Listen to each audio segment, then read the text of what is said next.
everybody, it's good to see you again. Today we're here to talk about the 7 known descriptive styles of LARP. There are many styles of LARP. There are countless styles of LARP, as LARP is not standardized, but because there is no standardization, it's kind of really hard to put things in boxes, but we do have 7 sort of boxes. Some of you who may have seen my Anthony Padilla interview, I kind of said that there was like 7 different types of LARPs in that video, and he lets me go into 2 before I yapped at him a lot, but before he cut it off and like moved on to something else. Yeah, I think each style could have its own video. Mind you, like, I am not an academic. I understand I have no PhDs in this stuff, so there's probably gonna be some, missing pieces, but I'm gonna do my best of everything that I know and have experienced and through osmosis have learned throughout over a decade and a half of LARPing, basically.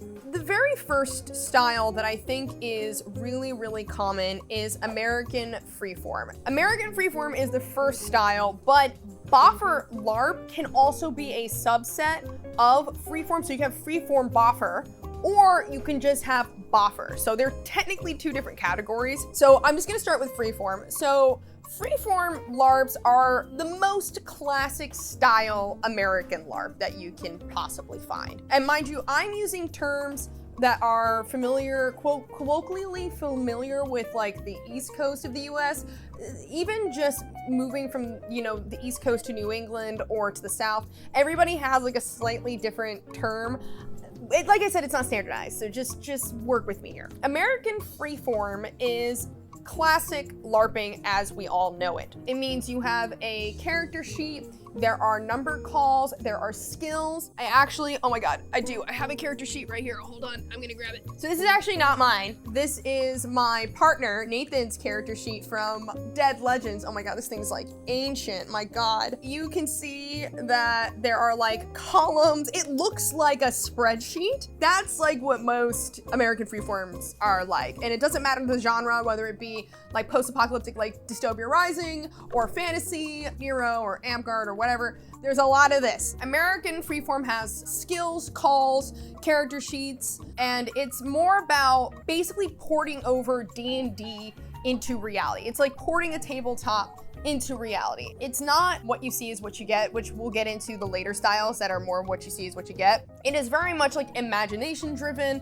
There are a lot of pauses to describe things that might be happening. There are NPCs, there are quests. It's the most common style, and I think, when you're not in a LARP nexus point, meaning like a place where LARPs are actively being created very constantly and are like cutting edge and up to date, I think this is probably the most common form outside of vampire parlor LARPing that you'll find, which is another style. American Freeforms also tend to allow boffer or latex weapons. Sometimes they allow both, sometimes they only allow latex weapons. Latex weapons meaning like the ones from Kalamazoo, which are technically foam, or Nemesis Workshops or Epic Armory, those are all latex weapons. Or boffer, which can be homemade or are covered in cloth, and they're kind of like some people make the joke about pool noodles on sticks. Some of them are literally pool noodles on sticks, and there's nothing wrong with that, that's fine. Freeform tends to also be more lower budget, so it's really easily accessible. There's a lot of Freeform games that are played in parks, open fields, but there's also Freeform games on like the higher budget end. Usually they tend to only allow like latex weapons, and they're played at like a campsite or something like that. That's also really common. I personally grew up playing Freeform. I found it really difficult because as somebody with dyslexia, dyscalculia, and dysgraphia, the numbers and the on-the-fly math was really brutal. When you think about Freeform, it's the first thing that should come to mind is like actually the guy like screaming lightning bolt, lightning bolt. That is kind of what you do. You have spell packets, you cast a spell, and you call, that's the call. So he was calling lightning bolt as the spell. You can also do like different types of damage, and you can stack the damage. Let's say, I do 3 damage.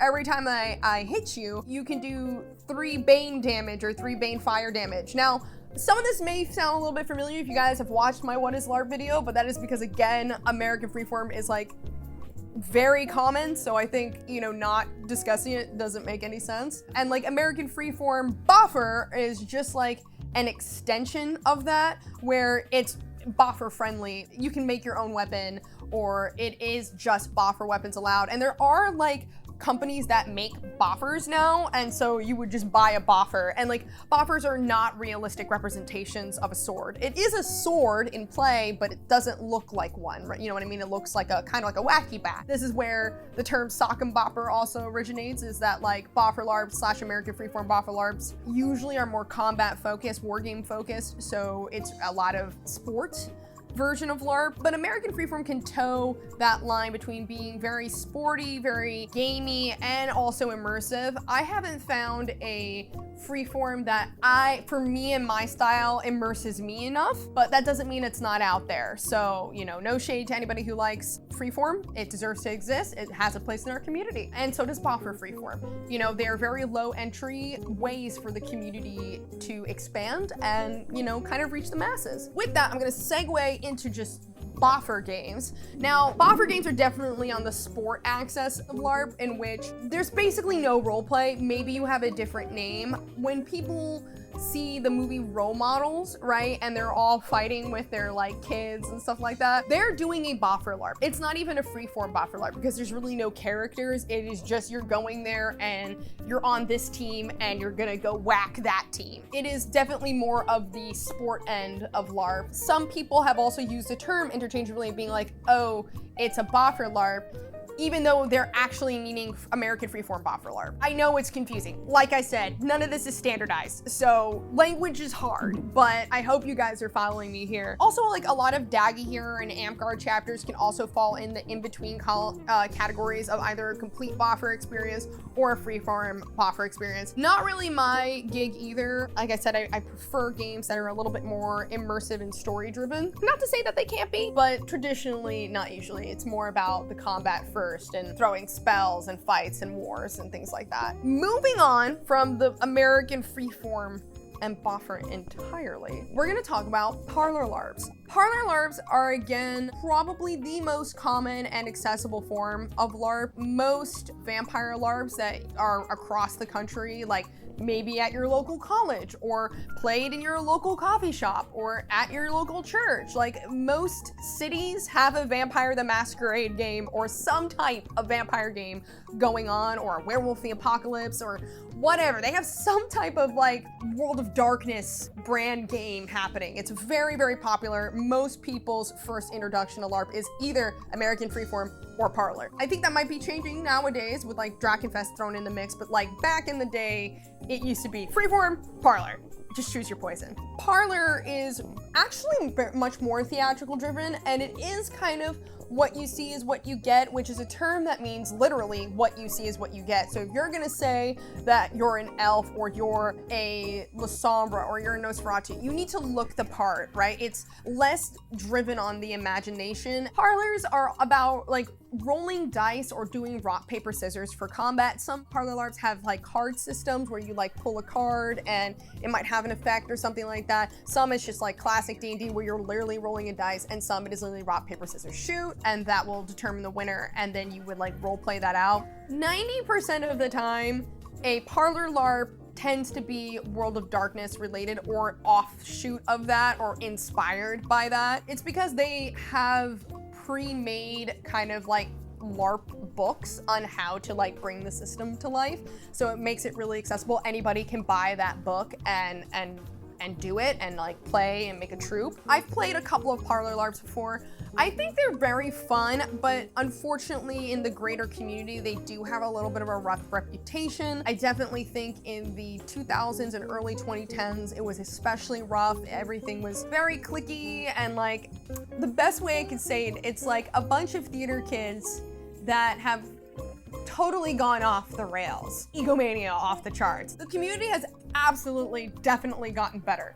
But Parlor LARPs in general, you know, because they're very small and very local, it can sometimes turn into a big fish, small pond kind of situation. If you're ever at a Parlor LARP or you're at like a local game and it doesn't sit right with you or their values don't match up with yours, which has also been a problem in the past with Parlor LARPs, always remember that you can leave. You are not anchored to any LARP or any experience. There's always another one out there. Do not feel like you have to be married to a certain type. Parlor LARP is all about playing it with a small group of people in a small and intimate setting, whether that be the back of the restaurant or a cafe or a church basement or someone's house, not representing combat at all and only representing through rock, paper, scissors, or whatever. It's very much about talking, being in the same space, and playing very intimately with one another. A great example of a Parlor LARP that actually to me was extraordinarily immersive was Nattens Fortællinger, which I went to in Denmark. It's not around anymore,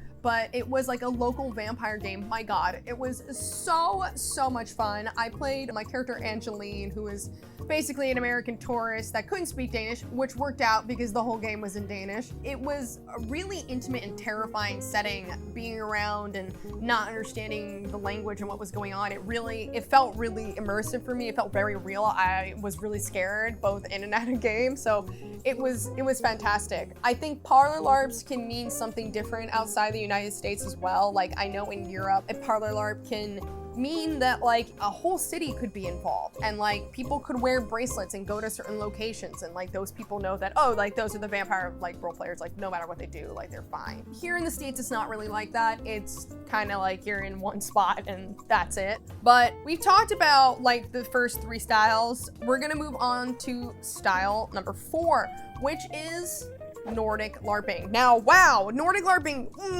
big buzzword, huge buzzword. If you look up Nordic LARP, you're gonna find articles, you'll find conventions talking about it by very smart people. People paid a lot of money to get PhDs. It is probably the most academically focused area of LARP. What Nordic LARP really means is just high immersion, low rule set, high consent. It's really about experiences that are character driven rather than like skill driven, like a freeform game where you're like creating a character with skills and whatnot. It is really character and narrative driven. So it's all about like how the characters can interact with each other and play off each other for the greater narrative. Hey guys, so we have our first ever sponsored ad break by a LARP. So I'm here to talk to you guys about Rift Wars Ragnarok. The rifts have opened, bringing parallel worlds together and chaos with it. But amongst all of this are the powerful rift shards that everyone fights over. But to claim these rift shards, you'll need to form a guild. You're going to have to strategize, take on challenges, and fight for them. You can battle for vantage points out in the woods or outwit your foes at a puzzle and see if luck is really on your side at the gaming table. There are currently 10 guilds. Find a place among them, or, like I said, start your own. This is a very visually driven game. Make sure that you're ready to bring your A game with your fit. Join the fight and gather your rift shards at Ye Olde Commons in Charlton, Massachusetts on January 4th and January 5th, 2025. Tickets start at just $50. So gather your crew, level up your costuming, and get ready to step into the adventure. Check the link below for tickets. They're available now. And now back to your regularly scheduled program. I have a lot of feelings about the term Nordic LARP because what Nordic LARP is has been made in vacuums outside of like the Nordic area. So to me, it's just, I consider it like low rules, high immersion roleplay. There is so much info about like the theory of Nordic LARP, what makes somebody a good Nordic LARPer, the styles of Nordic LARP, Nordic sex LARPs, dark Nordic LARPs, historical ones, the reasoning behind it, the art, the blah, blah, blah. There's just, it's probably the most common form of LARPing outside of the US, actually. I find that a lot of experiences in Europe tend to be Nordic. That's not to say there aren't freeform styles or Boffer styles or Parlor LARPs in Europe or anything like that. They still exist. All of these styles exist everywhere on Earth. It's just to varying degrees elsewhere. I can only speak to what I've seen, and I can only speak to what I know is here in the US. But Nordic experiences here, they're like little special nuggets. They're little special commodities. They're not very common here, but whenever somebody runs one, you can be sure, A, it's going to be extremely expensive. B, it's gonna be at a fancy location. C, most of the people that will be attending will be over 40. And D, it's definitely going to be very dark and edgy. Most Nordic experiences that happen here in the US are extremely expensive for a moniker of reasons, some ethical, some not. That's again, it's a whole debate, it's a whole conversation. Can make a whole video separate about it. Nordic LARP is a style of LARP that exists outside of Nordic areas in Europe, but in reality, it really just boils down to highly immersive, low rule set play. Offshoot of that, going into style number 5, is Emergent LARPing. Emergent LARPing, an American kind of freeform, if they kissed and had a baby, that would be Emergent style. In Emergent style LARPing, which would qualify as Twilight Oasis, Damarung, Malleus, and some of the old commons games like Shiretown and whatnot. Emergent style games are very similar to Nordic, where it's like character driven and narrative first, but there are still skills that are diegetically played on in game for effect. So meaning at Malleus, if you're gonna show magic, you don't necessarily call out a skill. You would say, you feel compelled as you look into my eyes to blah, blah, blah, blah, blah, blah, blah. And like, I don't know, you get mind controlled or something, or you see a green rock and you know that that's Witchstone, and the mechanics of Witchstone when you touch it are, kind of written in the book shorthand, like, oh, you should feel sick and be corrupted when you pick up a Witchstone. But you're not literally, there's no like item card next to the Witchstone kind of describing what it is. You're kind of on an honor system of how that play emerges from what you're doing and how you're expressing your role play as your character. Because the idea around Emergent LARP is that play emerges. So that means there isn't really a story per se. There is a premise, but not a plot, and there are no NPCs. Every character is something. To me, I think that's actually an improvement to some Nordic experiences in which there are roles for NPCs or characters that are high-level, borderline NPC or like staff-facing, player-facing characters, while Emergent LARP kind of eliminates the entire need for that, because all play is done diegetically through everyone all the time. Like if you're playing a villain, you're not an NPC, you've just decided to make a bad guy and play a bad guy. Emergent LARP is also, I am fairly 90% sure it originated here on the East Coast in like the Philadelphia, PA region first, and it has been spreading outward. This is one of my favorite styles of LARP here in the United States. I think it's the closest that I can get to both immersive and mirroring what I enjoy about the American freeform experience, about being able to do something a little bit more beyond yourself. Everything is still, what you see is what you get. Like, you've got to be able to pull off your magic with some type of effect. Or you can't sit here and say that, you made a piece of, you made bread and you're feeding it. You actually have to have bread or make the bread or whatever.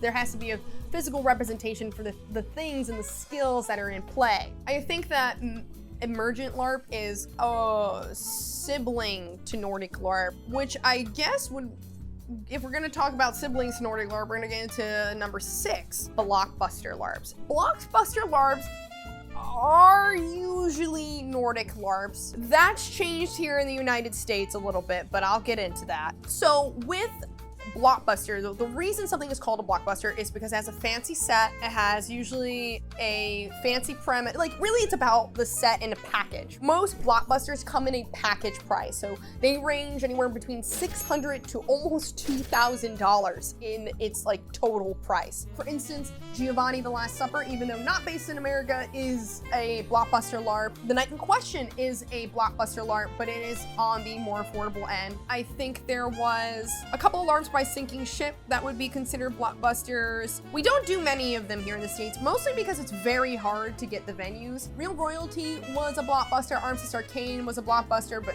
neither of them are really running anymore. Right now, I think, you know, in the States, like I said, it's so hard to get those venues and get them at a reasonable price that like the majority of the community can afford. A lot of blockbusters, because they are expensive, tend to lock out a lot of members of the community, but they're usually available with payment plans, or sometimes in Europe, if you're playing like a certain role, so like in Fairweather Manor, you actually pay less playing a servant than you would a noble. Depending on the genre of the LARP, it may change the ticket price, whether you're playing like a disenfranchised character or not. And a lot of blockbuster experiences have subsidized tickets. So you can have a sponsored ticket, a regular ticket, and a subsidized ticket. So the sponsored tickets help the subsidized tickets, and the regular tickets are just regular tickets. If you got the money to burn, buying a sponsored ticket can help more people who need a subsidized ticket get into the game. A lot of the reason why I've been able to go to experiences overseas is because I've gotten a subsidized ticket, and usually it's done by lottery. If you're a member of color of the community, there are a lot of places. I think Sinking Ship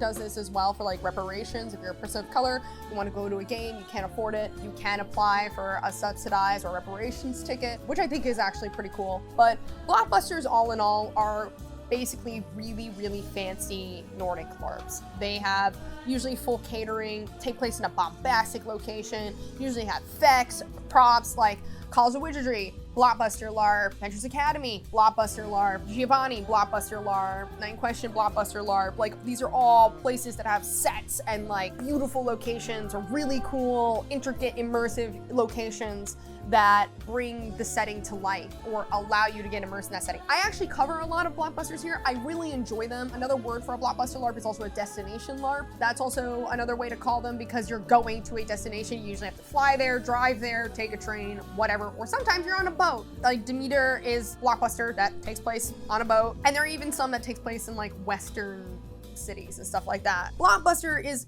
the big brother to Nordic in a way. They're also more popular. I would categorize them as also pop LARP, which the next category of LARP that I'm going to go into is also pop LARP, where it's popular LARP. So some blockbusters can be seen as high art. They usually have like 35 slots, super hard to get into. Or there are bigger blockbuster LARPs like College of Wizardry, which are more open experiences, or like Adventures Academy, more open experiences where anybody can buy a ticket, anybody can go, as long as you buy the ticket, you're going. So there's like a range of exclusivity and how the community views it as artistry. Not to say that pop LARPs aren't art, because they absolutely are. I would say how it is viewed by the elite, you know what I mean? Which goes into our 7th style of LARP, which is festival LARPing. Festival LARPing is new here in the United States. Drachenfest is a festival LARP, so that means it is more than 3 to 4 days long. It's usually like 4, 5, 6, 7 days long, and it's a festival-like experience. Usually that means there are no character sheets. There's not like an individual attention. Usually you're on some type of team, guild, camp, whatever, and you're a part of that. Drachenfest, both here in the United States and in Germany, are both festival LARPs. Conquest of Mythodia is a festival LARP. There are a lot of experiences kind of like that. Festival LARPs are basically just LARP experiences that are also usually highly immersive, because the entire, play space is decorated or has tents, or, you're in a big festival area, so it's kind of awesome. And you remain in character for that entire week or those few days,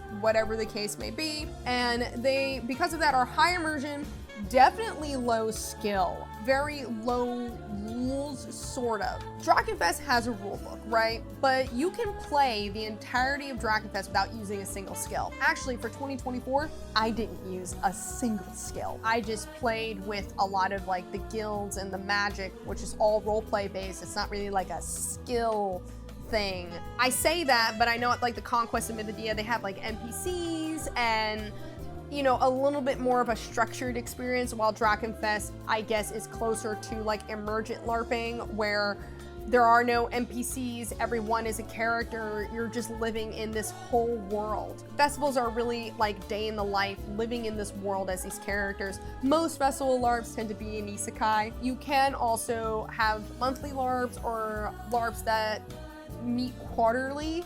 that do like a festival event where maybe instead of it being 2 days, it's 3 or 4 days, and it's like once a year. My original LARP that I went to as like a kid had something called Week in the Life, where it was like, I think like 4 or 5 days, and it was just like a week in the life. You were just playing as your character, and it was more of like a festival vibe of just like existing in this world instead of having like the baddie of the week that you have to fight. I would say that like festivals are very new here in the US. People are trying to learn how to play and understand and play with each other because festivals have the capacity to get so huge, so big, that like you cannot do everything. You will not meet everyone. Like the idea of even trying to do everything is it's just impossible. You just can't, because it's such a big experience. But it's fun, and they're able to upkeep that kind of momentum because they only happen like once a year. That's the big caveat with a festival, is that they're once a year. So even if there are skills and character progression, it's very slow. So it's like you are devoting years of your life for your character to go somewhere or do something. Nothing's really written down. There's no hard definitions except for like Nordic LARP. I really want to remind everybody that when I'm talking about the styles of LARP, the 7 styles of LARP, there's more than that, but like these are probably just the ones we can clump enough types of similar styles into to make a definition for them. I was talking to LARPers of Color Group, and I did make this comment where it's like, yeah, I guess we could start defining everything and putting things into boxes to like describe and develop them more, but like to what end, right? And what does it really serve other than creating implicit rules that people think they have to design by, while playing pretend really doesn't have any rules, and you can make any system that you want and do it any way you want. You can have a 1-person LARP at home. There's single-person LARPs, which actually I'm gonna talk to you about a secret 8th style of LARP. There's also like a subsect of BlackBox LARPing. Now, BlackBox LARPing, this is how it was both billed to me, explained to me, and sold to me, is that it is a very high art form of LARP. It is mind's eye theater. It is a black room. You're wearing either all black or all white, and the props are literally like balls or something like that, like just like a rock or like a square or whatever, and you're told that it's X, Y, or Z thing, and it is full throttle use of imagination. It is playing everything with sincerity, and it takes a lot of skill. A lot of black box experiences, while you can play them at like conventions and stuff, most of them are only in Europe. I haven't seen a black box or heard of a black box done here in the US yet. They're usually held at conventions, you usually have to apply for them. There are some that are now, I think nowadays, more open, but when it was all billed to me back in the day, a couple of years ago, it was basically like only the creme de la creme get invited to a black box experience and like get to play a black box experience, because it takes like a really high level of trust, a really high level of skill. It does. It is a really high skill barrier, and it takes a lot of, I think, trust and skill, really. And you gotta be able to roll with punches, know what a scene needs. It's difficult. And you have no costumes or props or settings to hide behind. You are really just there giving it your all the entire time you're involved. A black box could be an hour long, or it could be 6 hours long, or I don't really know. I don't know if one's gone on longer than that. I think the longest I heard was 7 hours, which is that's pretty long. The night in question's about 6.5 hours. Black boxes are just kind of like these highly artistic mind's eye theater kind of vibes, where it's all about what your imagination can bring to the table, and it's how good you can just, it's like distilling the playing pretend to its rawest child form, I guess. Like, think about when we were kids, right? You could hold up a rock and say it's this and play with each other, but that gets harder when you're an adult. Being able to play with that takes skill. I would love to do a black box. I think I definitely could. Would I say that a couple years ago? Probably not, but I definitely think I could do one now. But yeah, that's like an offshoot of Nordic. Like that's the thing. There's like big styles with branches off of them that have spawned and generated new kind of styles and genres and whatnot. Yeah, that was a lot of yapping. I also think it's important to acknowledge too that like style and genre they're not married to each other. Any of these styles of LARP can be in any genre of LARP. Any of these can be comedies. Any of these can be horrors. Any of these can be historical comedy horrors. Any of these can be romance, dystopian horror, whatever. Any of these can be any style, right? You can have an American Freeform game that is high fantasy, horror, historically based. You can have a Nordic LARP that is a romance or sex-focused game that has comedy elements. The style does not make the genre does not make the style. I think certain styles lend to certain genres a little bit easier. Like I have not seen a American Freeform game that is like a comedy romance. Not to say that it couldn't be done. I think those genres tend to be sprinkles within that larger pie. So like you can have comedy and romance inside an American Freeform, but I wouldn't say that's like the genre of the whole game. You know what I mean? Like I think the genre could be like adventure fantasy that could have other elements in it. Kind of like how Malleus was a grim, dark, like low fantasy setting, but it does have elements of comedy, romance, horror, intrigue, mystery, etc. I think I've blabbed on enough about this kind of thing. I hope that this helps a little bit in like describing what the different styles of LARP are and can be. If you Google the individual styles I'm talking about, not a lot of info is gonna come up. I think as a community, we are maybe reaching the point where maybe just writing stuff down would be good. I will say there is a Nordic LARP wiki. Like they do. They have a Nordic LARP wiki who talks about notable members of the community, experiences, conventions, articles. So like the Nordics have written it down. That's why it's called Nordic LARP, because they've written it down. There's no Emergent LARP wiki. There's no American Freeform wiki or anything like that. Maybe we should develop those things so that we can actually like discuss what they mean, but I think that would mean at least the American community would have to have some type of conference where we all get together and discuss these things, and that's a whole other can of worms. With all that in mind, I hope this was as informative as it could be. And if you guys have any questions or, you know, want to leave any LARP recommendations or have any questions about LARPs and these different styles, please feel free to leave them in the comments down below. I would love, as always, to hear from you guys. I have quite a few videos coming up, as I always say at the end of most of my videos. We have a steady filming schedule again, so get ready to see a lot more content. All right, everyone. Have a great rest of your day, and happy LARPing. Bye!